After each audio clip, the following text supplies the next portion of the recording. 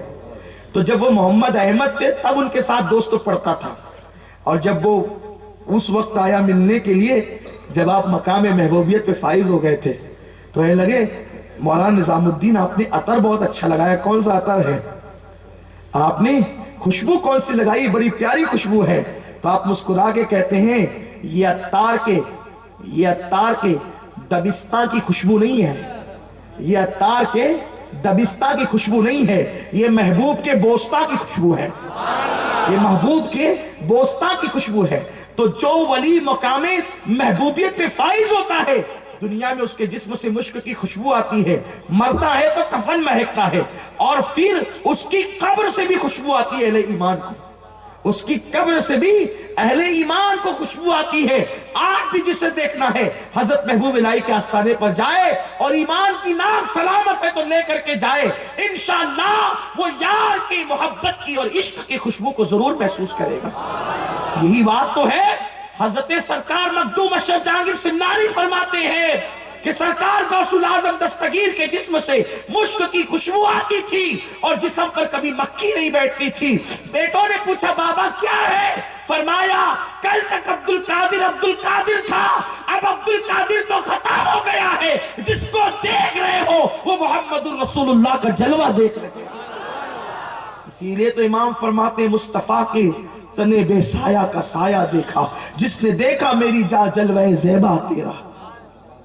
تو مقام محبوبیت جو ہوتا ہے وہ بہت بلند مقام ہے۔ یہاں پر ایک بات میں عرض کروں جس کو صوفیہ نے بیان کیا ہے، وہ ایک عجیب سا واقعہ ہے، اس پر لوگوں نے بڑے کلام بھی کیے ہیں، لیکن میں پہلے ہی کہتا ہوں کہ میں کوئی محقق نہیں ہوں، میں تو اپنی طبیعت کے مطابق مجھے جو کتابوں میں واقعات ملتے ہیں اپنی قوم کی اصلاح کے لیے بیان کر دیتا ہوں۔ ہاں تو جو اللہ سے محبت کرتے، دیکھو سب کی محبت کا انداز الگ الگ ہے، محبت کا انداز الگ الگ ہے، اور جو جیسی محبت کرتا ہے نا اس سے اللہ پھر اس کی ویسی سنتا ہے۔ مولا کائنات کسی نے کہا علی تیری دعا کبھی رد نہیں ہوتی، راز کیا ہے؟ فرمایا میں اس کی سنتا ہوں وہ میری سنتا ہے، میں نے اس کی مرضی کے خلاف زندگی کب گزاری جو وہ میری مرضی کے خلاف فیصلہ کرے؟ اللہ تبارک و تعالیٰ بے نیاز ہے، وہ کسی کی مرضی نہیں دیکھتا، لیکن جب کوئی محبت اس سے جیسی تم محبت کرو گے ویسے اس کے فیصلے ہو گے۔ تو ایک واقعہ بیان کیا گیا، صوفیہ بیان کرتے ہیں، علامہ عالم فقری نے اس کو لکھا ہے کہ حضرت موسیٰ علیہ السلام کی بارگاہ میں ایک عورت نے کہا موسیٰ دعا کرنا کہ اللہ مجھے اولاد دے۔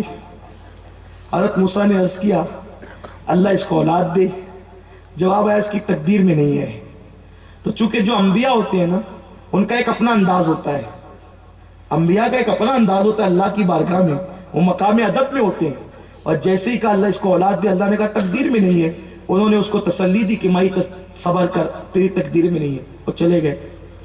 اس کے بعد ایک دیوانہ آیا، اور وہ دیوانہ آیا تو اس دیوانے نے اس عورت کے قریب سے گزرا اور اس نے دعا کے لیے کہا اور اس نے دعا کر دی، اور اس کے بعد اس کو اولاد بھی ہو گئی۔ بہت عرصے کے بعد حضرت موسیٰ وہاں سے گزرنے لگے تو اس عورت نے آپ کو پہچان لیا اور آپ نے بھی عورت کو پہچانا۔ اس کے ارد گرد کئی بچے کھیل رہے تھے اور اس کو اماں اماں کہہ رہے تھے۔ حضرت موسیٰ کلیم نے کہا یہ کیا ہے؟ کہا میرے بچے ہیں۔ کہا وہ وہی عورت نہیں جس کو میں نے تسلی دی؟ کہا بالکل وہی ہوں۔ تو اللہ سے عرض کیا مولا میرے رب میرے کریم کیا بات ہے؟ میں نے تو کہا تھا اولاد دے، میں نے تو کہا تھا اولاد دے، تو تم نے کہا تقدیر میں نہیں ہے، اور اس کو اولاد ہو گئی۔ اور میں نے پوچھا کہ اولاد کیسے ہوئی؟ اس عورت سے میں نے پوچھا اولاد کیسے ہوئی؟ تو عورت نے جواب دیا ایک پاگل دیوانہ جا رہا تھا، میں نے اس کو کہا دعا کر دے، اس نے دعا کی اور ہو گئی اولاد۔ کہا اللہ کوئی ایسا بھی ہے جو ہم سے زیادہ اس وقت میں محبوب ہے؟ ارشاد ہوا ایسی بات نہیں ہے، بات ایسی نہیں ہے، ابھی ہم تمہیں جواب دیتے ہیں، لیکن اس سے پہلے ایک کام کرنا ہوگا موسیٰ، ایک کام کیجئے، ہمیں چاہیے کسی اپنے بندے کے گوشت کا لوتھڑا، ہمیں کسی اپنے بندے کے جسم کے گوشت کا لوتھڑا چاہیے، وہ پہلے لے آؤ پھر بعد میں باتیں کریں گے، ابھی جاؤ۔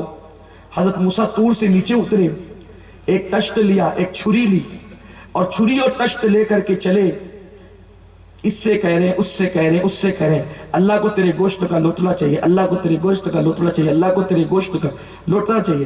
لوگوں نے کہا اللہ تو بے نیاز ہے موسیٰ، وہ کیسے مانگے گا؟ کسی نے کچھ کہا، کسی نے کچھ کہا، کسی نے کچھ کہا۔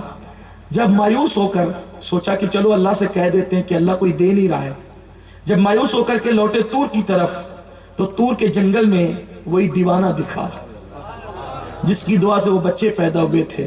سوچا کوئی نہیں دیتا، یہ پاگل کوئی کہہ دوں۔ اس سے کہا سن سن، اب بات کیا ہے موسیٰ؟ کہا اللہ جو ہے نا اپنے کسی بندے کے گوشت کا لوٹھنا مانگتا ہے، تو دے گا؟ اس نے کہا بات کیا ہے؟ ارے جس میں اس قابل کا ہے کہ اس کی بارگاہ میں پیش ہو، اگر جائے تو پھر یہ تو مقدر کی معراج ہے۔ اٹھائی چھری، سینے کا کاٹا تشت میں رکھا۔ حضرت موسیٰ خوش ہو گئے کہ اللہ کی بارگاہ میں نا کا جواب لے جانے سے اچھا ہے کہ کام ہو گیا، لیکن آپ اسی پہ خوش ہو رہے تھے، حیرت ہوئی۔ اس نے کہا رکیے، پھر اس کے بعد ہاتھ کا کاٹا وہ بھی ڈالا، دوسرے ہاتھ کا کاٹا وہ بھی ڈالا، اور پورا تشت بھر دیا، اور تشت بھر کے جھوم کر کے کہتا ہے وجد میں موسیٰ اس سے کہنا کہ اس نے تو بس اتنا کہا تھا کہ گوشت کا لوتھڑا چاہیے، لیکن یہ وضاحت نہیں کی تھی کہ کہاں کا چاہیے، تو سو مجھے جہاں جہاں کا پسند تھا میں نے دے دیا، اب اس سے پوچھ کر آنا اگر یہ پسند نہ آئے تو وہ چاہتا کہاں کا ہے، اگر کہے گا دل بھی اس کی راہ میں قربان ہو جائے۔ اور پھر بات کیا ہے؟ حق تو یہ ہے کہ حق ادا نہ ہوا۔ حضرت موسیٰ کو حیرت ہوئی، تھوڑا سا لوتھڑا کسی نے نہیں دیا، مسجد کے، دین کے، مذہب کے نام لیواؤں نے کہا اس کو کیا ضرورت ہے گوشت کی، وہ بے نیاز ہے، لیکن یہ پاگل اتنا ہوشیار نکلا کہ تھوڑا نہیں دیا، کاٹ کر پورا تشت بھر دیا، اور ابھی کہتا ہے کتنی دانائی کی بات کی اس نے کہ وضاحت نہیں ہے کہاں کا چاہیے، اور اگر وضاحت کر دینا تو جہاں کا مانگے گا دے دیں گے۔ حضرت موسیٰ لے کر کے آئے، خوشی خوشی تھے کہ اللہ کی بارگاہ میں نہ کہنے کا موقع نہیں مل رہا ہے۔ مولا یہ گوشت لایا ہوں، ارشاد ہوا ذرا داستان بھی تو سنا کیا گزری، اتنی تاخیر کیوں ہوئی گوشت لانے میں؟ عرض کی مولا پوری قوم کے پاس گیا، جن کو بڑا دیندار سمجھتا تھا انہوں نے تو کہا کہ وہ تو بے نیاز ہے، اسے گوشت کی ضرورت کیا ہے۔ پھر کہا کیا ہوا؟ مولا مایوس ہو کے لوٹ رہا تھا جب کسی نے نہیں دیا، ایک پاگل ملا، اس کو کہا حیرت ہوئی، پورا تشت بھر دیا، ایک لوتڑا نہیں پورا تشت بھر دیا، اور کہا کہ اس نے وضاحت نہیں کی ہے کہ کون سا چاہیے، ورنہ وہ بھی رکھ دیتے، لیکن پوچھ لینا موسیٰ کون سا چاہیے۔ ارشاد ہوا موسیٰ اتنا پریشان ہونے کی ضرورت کیوں تھی؟ موسیٰ اتنا پریشان ہونے کی ضرورت کیوں تھی؟ ہم نے یہ تھوڑی کہا تھا کہ تیری قوم کے گوشت کا لوتھڑا چاہیے، ہم نے تو یہ کہا تھا اپنے کسی بندے کے گوشت کا حصہ چاہیے، تو کیا تو میرا بندہ نہ تھا؟ تجھے طور چھوڑ کر جانے کی ضرورت کیا تھی؟ کیا تو میرا بندہ نہ تھا؟ تو نے کاٹ کے کیوں نہ رکھا؟ تو نے کاٹ کے کیوں نہ رکھا؟ اب پتا چلا وہ کون ہے جس نے تشت بھرا ہے نا، وہ وہی ہے جس کی دعا سے ہم نے اس کو اولاد عطا کی ہے۔ تم اس طرح پیار کرتے ہو، وہ اس طرح کرتے ہیں، تو جو جس طرح کرتے ہیں ان کی جھولی بھی اسی طرح بھرتے ہیں، جو ہماری راہ میں جس انداز سے دیتے ہیں۔ یہ نہیں کہ کوئی غیر نبی سے بڑھ کر اللہ سے پیار کرے، ہو ہی نہیں سکتا، لیکن یہ عظمت ولایت بتانا ہے، تو تم جس طرح دیتے ہو پھر اس طرح سے اسی طرح سے ملتا ہے، جس طرح پیار کرتے ویسے پیار کیا جاتا ہے۔ اب لوگ کہتے ہیں گوشت پاک ٹھوکر مارتے تھے تو مردے زندہ ہو جاتے تھے، اور ہم کسی کو ٹھوکر لگا دے تو اپنا پیر زخمی ہو جائے، یہ بات تو ہے نا، اس لیے کہ گوشت پاک ٹھوکر مارتے تھے تو زندہ ہوتے تھے مردے، وہ یوں تھوڑی ہے۔ پھر وہاں پیار بھی ہے نا کہ 36 سال تک جنگلوں میں عبادت بھی کرتے ہیں، ایک سال تک کے بھوکے بھی رہتے، فرماتے ایک سال میں نے صرف کھایا، درخت کی پتیاں کچھ پیا نہیں، ایک سال تک صرف پانی پیا کچھ کھایا نہیں، اور ایک سال ایسا گزرا نہ کچھ کھایا نہ کچھ پیا۔ اس سال اس شان سے زندگی گزرتی ہے اس کے لیے، پھر اللہ مقام محبوبیت عطا کرتا ہے، اور جب مقام محبوبیت ملتے ہے تو پھر کیا شان ہوتی ہے؟ قربان جائیں، جو ان کے قریب ہو جاتا ہے ان کا ایمان بھی محفوظ ہو جاتا ہے، ان کی بگڑیاں بھی بن جاتی ہے۔ تو غوث پاک نے کہا اللہ اس کو ایک بیٹا دے، ارشاد ہوا اس کی تقدیر میں نہیں، اس کی تقدیر میں نہیں۔ غوث پاک نے اس عورت سے کہہ دیا کہ تیری تقدیر میں بیٹا نہیں ہے، چونکہ دیکھو مانگنے کے بھی ڈھنگ چاہیے، مانگنے کے بھی ڈھنگ چاہیے۔ لوگ ولیوں کے آستانے پہ جاتے ہیں، الحمدللہ رب العالمین الرحمن الرحیم قل هو اللہ احد اللہ الصمد۔ خادم کیا کر رہا ہے یہ دیکھتے ہیں، مجاور کیا کر رہا ہے یہ۔ ارے تو بارگاہ میں حاضری کے لیے گیا کہ خادموں کے عیب دیکھنے گیا، مجاوروں کے عیب دیکھنے گیا؟ آدمی کو چاہیے آم کھائے پیڑ نہ گنا کرے۔ تو گیا تھا غریب نواز کی بارگاہ میں، تو گیا تھا غوث پاک کی بارگاہ میں، تو گیا تھا مخدوم اشرف کی بارگاہ میں، تو گیا تھا محبوب الہی کی بارگاہ میں، تو گیا تھا وارث دیوا کی بارگاہ میں، اور تو مزار کے نقش نگار ہی دیکھتا رہا، یا وہاں کیا ہو رہا ہے تو وہی دیکھتا رہا۔ تو تجھے ملنا کیا ہے؟ ملنا تو ان کو ہے جو کاسہ گدائی شان سے لے کر جاتے ہیں، جب تک لوں گا نہیں ہٹوں گا نہیں۔ تو جب مانگنے کے یہ انداز آتے ہیں تو پھر ان کو دینے کے بھی انداز آتے ہیں۔ لیکن کوئی مانگنے والا، آپ جانتے ہیں، آپ کو خود ایسا اتفاق پڑتا ہوگا، ہم لوگوں کو ہی پڑتا ہے، کوئی فقیر ہوتا ہے مانگنے والا، اپنے سے مانگتا ہے اللہ کے نام پہ دینا، تو ہم گزر جاتے ہیں۔ لیکن کوئی کہتا ہے نا وہ دینا بابا، وہ دینا دینا، ہے نا، ایسا ہوتا ہے نا، ایسا جسم کو ٹوتا ہے۔ کبھی دامن پکڑا تھا، اللہ تیری شادی کرا دے۔ اجمیر شریف جاتے ہیں تو لوگ شادی کے بعد بھی، چونکہ فقیر کو پتا تو ہوتا نہیں ہے، تو کہتا اللہ تیری شادی کرا دے۔ مڑ کے کہتے ہیں دعا دے رہا ہے کہ بد دعا دے رہا ہے؟ لیکن اس کو تو چونکہ مانگنا بھیک ہے نا، اس کو تو مانگنا بھیک ہے، تو وہ مانگتے ہی رہتا ہے۔ کچھ لوگ دوڑتے ہوئے آتے ہیں تو کوئی کنجوس سے کنجوس بھی سوچتا ہے یار چلو ابھی دے دو، تو نکال کر دیتا ہی ہے۔ آپ ایک نارمل فقیر کو نہیں دیا آپ نے، لیکن جو ڈھیٹ فقیر تھا اس کو دیا آپ نے۔ اور ڈھیٹ فقیر تو جیسے کنجوس سے جب لے سکتا ہے، ڈھیٹ فقیر مانگنے پہ جب اڑ جائے تو اپنے جیسا کنجوس بھی دے دیتا ہے۔ اگر بندہ اڑ جائے تو پھر خدا کیوں نہیں دیتا؟ بندہ اڑ جائے تو پھر اولیاء کیوں نہیں دیتے؟ لیکن کوئی اڑنا تو سیکھے، وہاں کوئی ناز بندگی تو سیکھے۔ آپ نے فرمایا کہ تیری قسمت میں نہیں ہے۔ اس عورت نے کہا میری قسمت میں ہوتی تو پھر آپ کے پاس کیوں آتی؟ اگر میری تقدیر میں ہوتا تو آپ کے پاس آنا کیوں تھا؟ آئی اس لیے کہ میری تقدیر میں نہیں ہے، اس لیے آپ کے پاس آئی ہوں۔ ادھر سے غلامی کا انداز بولا، ادھر سے غوث پاک نے کہا دے نا مولا اس کو ایک۔ ارشاد ہوا اس کی تقدیر میں نہیں ہے نا عبد القادر کا، آپ دو دے۔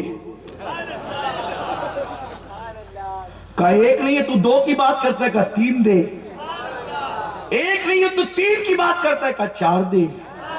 یہ کوئی کہانی قصہ نہیں ہے، یہ آقاؤں کی شان ہے۔ اس طرح کہتے کہتے 11 پہ پہنچے، اور جب آواز آئی کہ ایک نہیں تو 11 کی بات کرتا ہے عبد القادر، تو کہا کہ جب دینا نہ تھا تو اپنا محبوب کیوں بنایا؟ محبوب بنا کے مخلوق کے سامنے رسوا کرتا ہے، یہ تیری شان تو نہیں ہے نا۔ ارشاد ہوا عبد القادر جا عطا کیا، جا عطا کیا۔ حضور غوث العظم دستگیر، بس اپنی گفتگو سمیٹ لوں۔ حضور غوث العظم دستگیر، جو کرامتیں آپ کی ہیں وہ کرامتیں کسی ولی کی نہیں ہیں۔ ابن تیمیہ خود لکھتا ہے، ابن تیمیہ نے لکھا ہے غوث پاک کی کرامتیں حد تواتر کو پہنچی ہوئی ہے اور لوگ اس کا انکار نہیں کر سکتے۔ ایسی کرامتیں کہ تصور نہیں کیا جا سکتا۔ ایک مرتبہ آپ ایک بستی میں گئے، دیکھا کہ ہوٹل ہے، ہوٹل پر ابلے ہوئے انڈے بک رہے ہیں، ہوٹل پر ابلے ہوئے انڈے بک رہے ہیں۔ غوث پاک بیٹھے اور بیٹھنے کے بعد سوچا کہ اگر یہ انڈے ابلے ہوئے نہیں ہوتے تو اس سے چوزے کتنے خوبصورت نکلتے ہیں۔ جب انڈے اتنے خوبصورت ہیں تو چوزے کتنے خوبصورت نکلیں گے۔ مرغی کے بچے، چوزا اس کو کہتے ہیں، کتنا خوبصورت ہے۔ تو بس اتنا کہنا تھا کہ ابلے ہوئے انڈوں سے چوزے نکلنے لگے۔ یہ غوث العظم دستگیر کی شان ہے، میرے غوث کا مقام ہے۔ اور ایک مرتبہ آپ دریا پر گئے، دیکھا دریا کی سیر کر رہے ہیں، ایک بڑھیا جو ہے وہ مٹکی لے کر کے آئی اور اپنی ٹھلیاں رکھ کر کے دوپٹے سے آنسو پوچھنے لگی۔ یہ جو اللہ والے ہوتے ہیں نا، یہ سب کچھ دیکھ سکتے ہیں لیکن کسی کا غم نہیں دیکھ سکتے۔ تو غوث پاک نے خادم سے کہا اس سے پوچھ وہ کیوں روتی ہے۔ رونا اس کا کیوں ہے؟ اسی لیے ولیوں کے یہاں جا کے رویا کرو. ان لوگوں کو رونا دیکھا نہیں جاتا. جتنا گڑ گڑاؤ گے نا روتے, اتنی جلدی بگڑی بنے گی. کیوں؟ ارے جب تک کہ بچہ نہ روئے ماں دودھ نہیں پلاتی, تو وہاں جا کے رو گے نہیں تو توجہ کیسے ہوگی؟ لیکن وہاں جاتے ہیں, ولیوں کے آستانوں پہ جاتے ہیں, نکالا موبائل, سیلفی شروع. ہنسنے کی بات نہیں, بڑی تکلیف کی بات. تو سمجھتا کیا ہے؟ غریب نواز کے آستانے میں تو سیلفی لے رہا ہے. ٹھیک ہے, اگر آپ یادگار اپنے سفر کو بنانا چاہتے تو بات الگ ہے, لیکن آپ ہر جگہ تو پکنک پوائنٹ سمجھتے. کتنے ادب کی بات ہونی چاہیے. حضور غوث الاعظم کے روزے پہ گیا, میں نے دیکھا وہاں لوگ سیلفی لے رہے. کہا یا اللہ, یہ غوث الثقلین کا روزہ, جن انس کا بادشاہ. حیرت, مجھے تو تکلیف اس بات کی تھی کہ میں غوث پاک کے روزے میں جب گیا تو میری تسبیح نکالنے کی مجھے ہمت نہیں ہوئی کہ میں کس آقا کی بارگاہ میں حاضر ہوں, جیب میں ہاتھ ڈالوں اور تسبیح ان کے سامنے نکالوں. اللہ جانتا ہے میری یہ بھی ہمت نہیں ہوئی. اور میں جتنی دیر تک کھڑا رہا یہ میں جانتا ہوں, مجھے ایک عجیب سی گھبراہٹ سی ہو رہی تھی کہ یہ وہ بارگاہ ہے جہاں ولایت چھین لی جاتی ہے. یہ وہ بارگاہ ہے, ذرا سی بے ادبی ہو تو کندھوں پر سور کے قدم آ جاتے ہیں. یہ وہ بارگاہ ہے جہاں سے نظر پھر جائے ایمان سلب ہو جاتا ہے. یہ کوئی معمولی بارگاہ تو نہیں ہے. آج بھی اگر کوئی ولی بغداد جائے, اس پر لازم ہے وہ غوث پاک کی بارگاہ میں حاضری لگائے. اگر بلا عذر شرعی وہ غوث پاک کی بارگاہ میں حاضری نہیں لگاتا تو آج بھی غوث پاک اس کی ولایت کو چھین لیتے. یہ شان ہے غوث پاک کی, یہ مرتبہ ہے غوث پاک کا. لوگ وہاں بھی سیلفی لے رہے ہیں. یعنی توجہ مزار کی طرف نہیں ہے, فوٹو کی طرف ہے. اس طرح مجمع میں بھی ہوتا ہے, تقریر ہو رہی ہے, لوگ لے کے بیٹھی ہیں, جبکہ بیان ریکارڈ ہو رہا ہے, آپ کو بعد میں مل سکتا ہے, لیکن وہ لے کے بیٹھی ہوں گے. صلاۃ و سلام ہو رہا ہے, وہ فوٹو لیتے ہی رہیں گے. ہم لوگ بھی سوچتے ہیں کہ چلو بیچارے جو کس کو کیا ڈانٹے, کس کو کیا کہیں, لیکن حد ہو گئی. صلاۃ و سلام میں ادب کے ساتھ کھڑے رہنا چاہیے تھا, تو وہ ادب ہی گیا. مسجدوں کے اندر سیلفی چلنے لگی. امام جمعہ کا خطبہ پڑھ رہا ہوتا ہے, لوگ اس کے خطبے کی بھی تصویر لیتے. کیا ہو گیا, کہاں ہے؟ کس قدر ہم نیچے سے نیچے گرتے جا رہے. آپ برا نہیں مانے میری بات کا, میں ناراض نہیں ہو رہا ہوں, لیکن آپ کو بتاؤں, سوچو تو صحیح.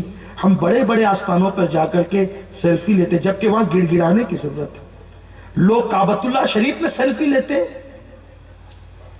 روضہ رسول کے پاس میں نے لوگوں کو دیکھا, سنہری جالیوں کے پاس, ایک ہاتھ میں چپل ہے, دوسرے ہاتھ میں موبائل ہے, سلام کی طرف توجہ نہیں ہے.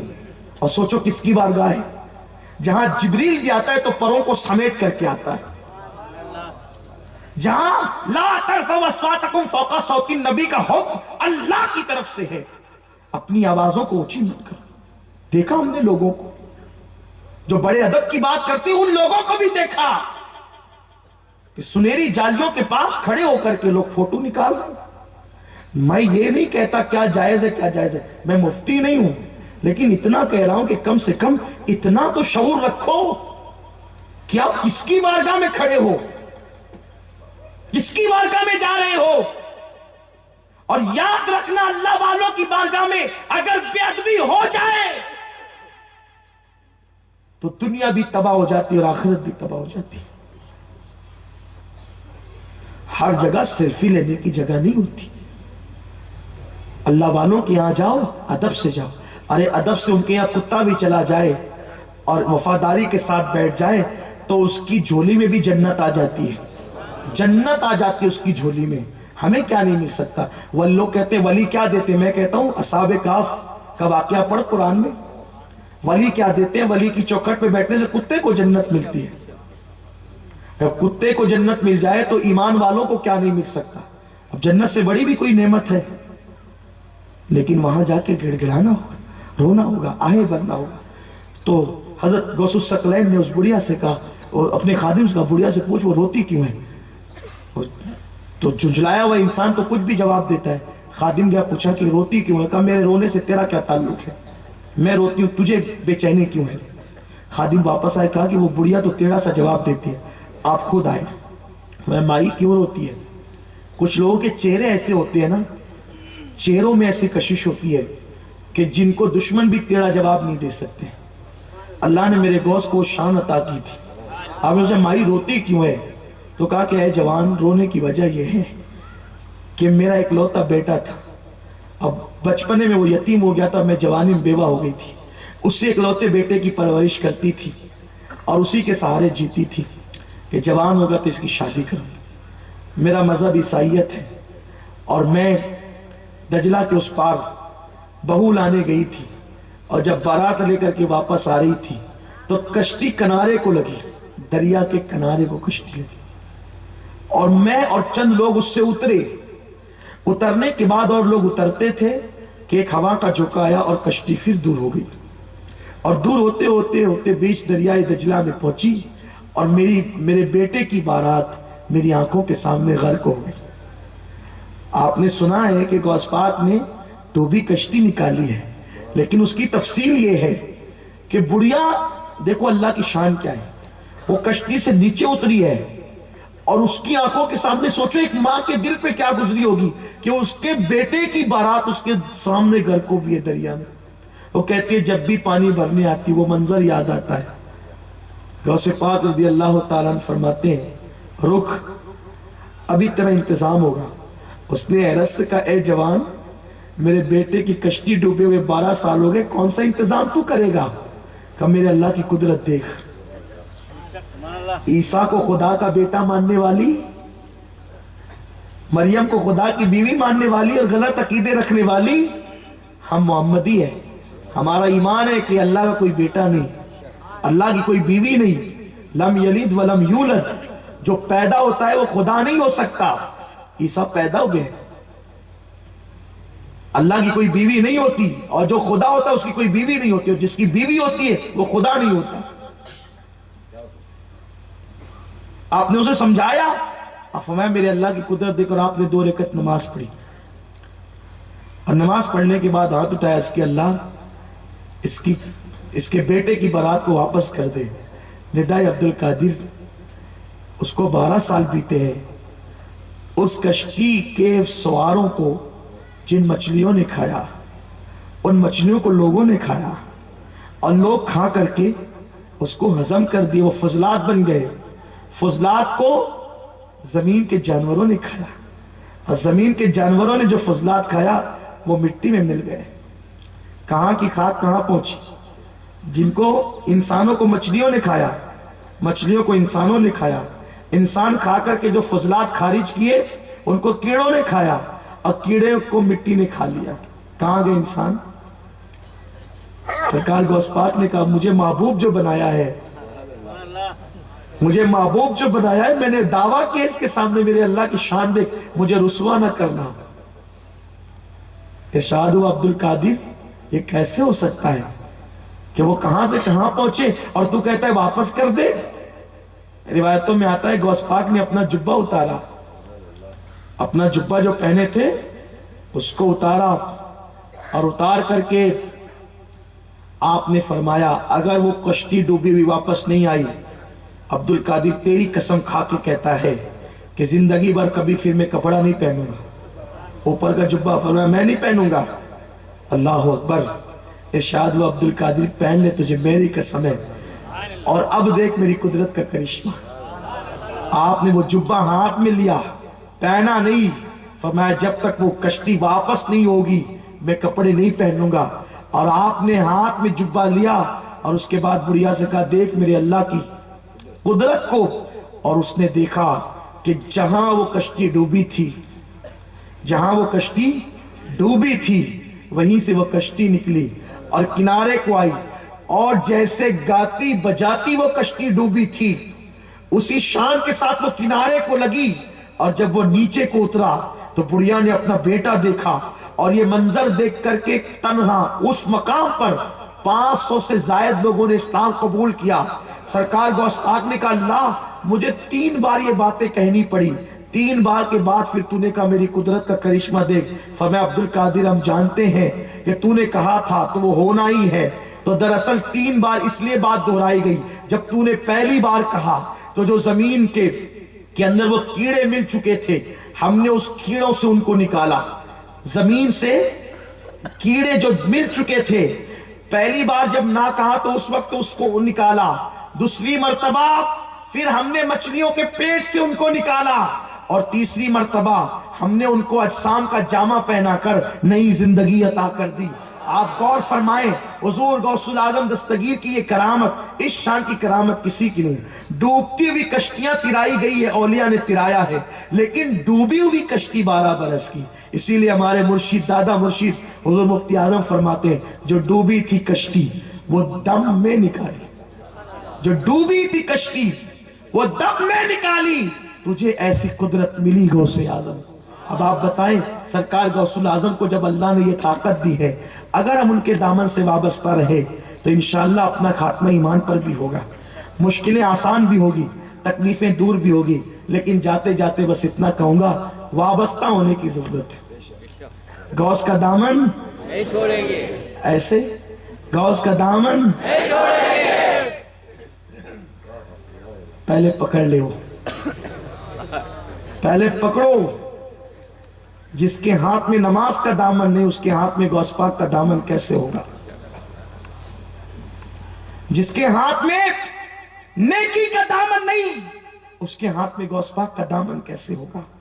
غوث پاک کا دامن پکڑنا ہے، پہلے نمازی بنو، مسجدوں کو آباد کرو، ورنہ تمہارے خلاف غوث پاک کا فتویٰ ہے. غوث پاک کہتے ہیں، جس نے ایک وقت کی نماز جان بوجھ کر چھوڑی وہ کافر ہو گیا.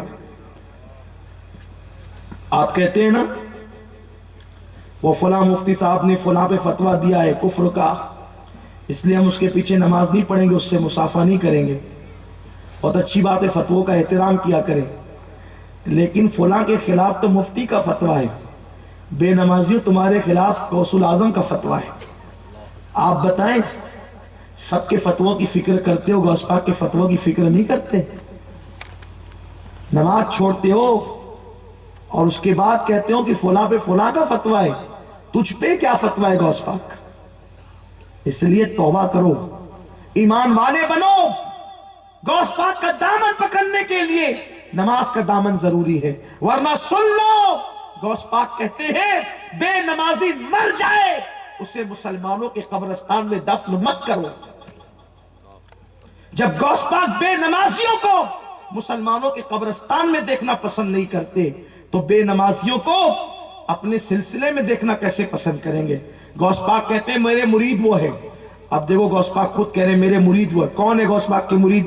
غوث پاک کہتے ہیں میرے مرید وہ ہے جو سخت گرمیوں میں روزہ رکھتے ہیں. غوث پاک کہہ رہے ہیں میرے مرید وہ ہے جو سخت گرمیوں میں روزہ رکھتے ہیں. میرے مرید وہ ہیں جو راتوں کو سوتے نہیں ہیں، اللہ کے خوف سے روتے ہیں.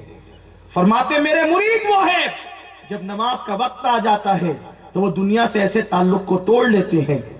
نماز کا جب وقت آتا ہے وہ دنیا سے تعلق کو ایسے توڑ لیتے ہیں جیسے کبھی دنیا سے ان کا کوئی تعلق ہی نہ رہا ہو. یہ 3 نشانیاں غوث پاک نے اپنے مریدوں کی بیان فرمائی. بتائیے یہ 3 نشانیاں ہمارے اندر ہیں؟ ارے نفل روزے گرمیوں میں رکھنا دور کی بات ہے، رمضان شریف آتا ہے تو لوگ کہتے ہیں او اس سال کا رمضان مئی اور جون میں آئے گا، کیسے روزہ رکھیں گے؟ غوث پاک کہتے ہیں میرے مرید شان والے ہیں، وہ گرمیوں میں روزہ رکھتے ہیں، انہیں پیاس کی پرواہ نہیں ہے، انہیں اللہ کی محبت کے جام پینا ہے.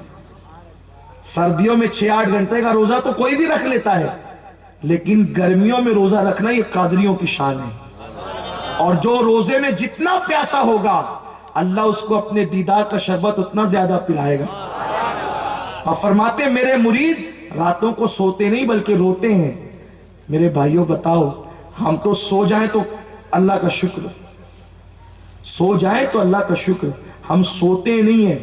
ایک ہے رونے سے کم درجہ ہے سونے کا، رونے سے کم درجہ ہے سونے کا، اور سونے سے بدتر درجہ کس کا ہے؟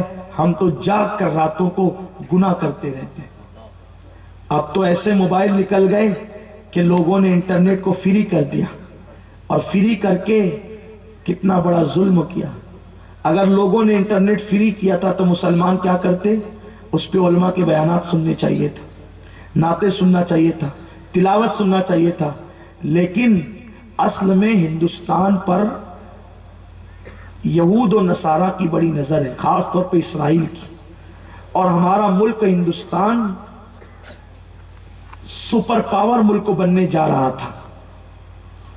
بڑے بڑے ماہروں نے کہا تھا کہ ہندوستان عنقریب تجارتی اور معاشی طور پہ سپر پاور بن جائے گا، لیکن بس اسرائیل کس کو دیکھ سکتا ہے، امریکہ کس کو دیکھ سکتا ہے سپر پاور بنتا ہوا؟ تو انہوں نے کیا کیا کہ ہندوستان میں جوانوں کی تعداد 60% ہے۔ کتنے پرسنٹ؟ 60%۔ سب سے زیادہ جوان کس ملک میں اس وقت؟ ہندوستان میں۔ اسی لیے ہندوستان ترقی کر رہا ہے، اور ترقی کر رہا ہے تو اس ملک کی ترقی روکنے کے لیے ہندوستان کے جوانوں کو عیاشی میں مبتلا کر دو، تو انٹرنیٹ، فیس بک، سوشل میڈیا، یہ سب شراب اور زنا کی طرف لے جاتے ہیں۔ اب کوئی مسلم ہو یا غیر مسلم ہو، مسلمان بھی ہندوستان کا حصہ ہے، غیر مسلم بھی ہندوستان کا حصہ ہے، تو پھر جب ہندوستان کے جوان شراب پیئیں گے، زنا کریں گے، تو بتاؤ کیا وہ تعلیم میں ترقی کریں گے؟ کیا وہ تجارت میں ترقی کریں گے؟ نتیجہ یہ ہوا کہ اسرائیلی مشن کے لوگوں نے پھر ہندوستان کے جوانوں کو عیاشی کی طرف لے جانے کی کوشش کی، اور اب خاص طور پہ انٹرنیٹ فری ہونے سے جو نوجوان فیس بک جانتے بھی نہیں تھے، انہوں نے بھی فیس بک کے اکاؤنٹ بنا لیے۔ اب اگر کوئی فیس بک پر چلو کوئی گناہ کا کام نہیں کرتا، لیکن اگر کوئی فیس بک کھولے نا، صرف کھولے ایک بار، 1-2 گھنٹہ تو یوں ہی گیا اس کا، صرف دوستوں کی تصویریں چیک کرنے میں 2-2 3-3 گھنٹے چلے جاتے ہیں۔ تو اب بتاؤ کہ جب 2-2 3-3 گھنٹے اس میں آدمی جائے گا تو وہ تجارت کب کرے گا؟ اگر کوئی مسلمان نہیں ہے، چلو اس کو تو عبادت نہیں کرنا غیر مسلم کو، لیکن وہ تجارت تو کر سکتا ہے، وہ تعلیم کے حوالے سے اسٹڈی تو کر سکتا ہے۔ اور اسلام وہ مذہب ہے، اسلام بہت سارے معاملے میں صرف مسلمانوں پہ گفتگو نہیں کرتا، بلکہ سارے انسانوں پہ گفتگو کرتا ہے۔ اسلام ہر انسان کی ترقی دیکھنا چاہتا ہے۔ ہم ہندوستان کے صاحب عقل اور دانشوروں سے کہتے ہیں کہ ہمیں مشترکہ طور پر یہ کوشش کرنی چاہیے کہ ہندوستان سے ہم فیس بک اور سوشل میڈیا کی لعنت کو کم سے کم کرنے کی کوشش کریں۔ ہم یہ نہیں کہتے استعمال مت کرو، استعمال کرو، لیکن میں نے چند دنوں پہلے بھی فکر دی لوگوں کو کہ سوشل میڈیا کو، فیس بک کو، واٹس ایپ کو بیت الخلاء کی طرح سمجھو۔ جیسے بیت الخلاء میں انسان اپنی ضرورت کے مطابق بیٹھتا ہے، اور جب ضرورت ختم ہو جاتی ہے تو کوئی اس میں اور بیٹھنا چاہے گا؟ نہیں بیٹھنا چاہے گا، نکل جاتا ہے۔ تو ایسے ہی واٹس ایپ کو اور فیس بک کو بھی ضرورت کے مطابق استعمال کرو۔ کاروباری ضرورت ہے، معاشی ضرورت ہے، جو اہم دوست ہیں ان سے کوئی ضروری بات کرنا ہے، اس کے لیے لوگ تو رات و دن اس میں لگے رہتے ہیں، رات و دن اس پہ گھسے رہتے ہیں، بلکہ تقریروں میں بیٹھتے تو بھی انگلی چلتی رہتی ہے۔ یہ حال ہو گیا۔ اور صرف دنیا دار کہلانے والے نہیں، میرے جیسے دیندار جن کو آپ غلطی سے کہہ دیتے ہیں، وہ لوگ بھی اسی میں ڈوبے ہوئے۔ اللہ تعالیٰ آپ کے حسن ظن کی لاج رکھے اور ہم کو کامل مومن بنائے۔ یہ سولیہ میں دیکھ کے آپ ہم لوگ کو دیندار کہتے ہو، دینداری کپڑوں کا نام نہیں ہے، دینداری دل کی دینداری، التقویٰ ہاں ہونا۔ آپ جانتے ہیں ہمارے اسلاف وقت کی کتنی قدر کرتے تھے۔ ایک بزرگ آٹا پانی میں گھول کے پیتے ہیں، لوگوں نے کہا اگر آٹے کی روٹی بنا کے کھائیں تو لذت زیادہ ملے۔ فرمایا جتنی دیر میں روٹی بناؤں گا اور چبا کے کھاؤں گا، اتنی دیر میں پتہ نہیں کتنی رکعتیں نماز پڑھ لوں گا۔ یہ بزرگوں کی فکر تھی۔ آج وہ فکر کہاں چلی گئی؟ آج تو ہم فیس بک کے ذریعے سے لوگ شراب کی طرف بھی جا رہے ہیں، نشے کی طرف بھی جا رہے ہیں، زنا کی طرف بھی جا رہے ہیں، اور ہماری بیٹیاں غیروں کے ساتھ بھاگ رہی ہیں۔ انٹرنیٹ پر ایک دوسرے سے تعلقات قائم ہو رہے ہیں اور بیٹیاں بھاگ رہی ہیں۔ آپ بتائیں، آج تو بیٹیاں بھی فیس بک پر آ گئی، لڑکیاں بھی فیس بک پہ آ گئی۔ اور آپ کو ایک بات کہتا ہوں جاتے جاتے، فیس بک پر لوگ بہت اپ ٹو ڈیٹ بن کر تصویر کھچاتے ہیں، اور جو سب سے خوبصورت تصویر ہے وہ رکھتے ہیں۔ تو ہمارے نوجوان کیا کرتے ہیں؟ ارے یار بہت اسمارٹ دکھتا ہے، مالدار بھی ہوگا، پڑھا لکھا بھی ہوگا، اور اس سے دوستی کر لیتے ہیں، اور نکلتا ہے پکا لفنگا۔ ہاں، ہنسنے کی بات نہیں ہے، دوستی کرنے سے پہلے یہ دیکھو، آقا فرماتے ہیں ہر آدمی اپنے دوست کے دین پر ہوتا ہے۔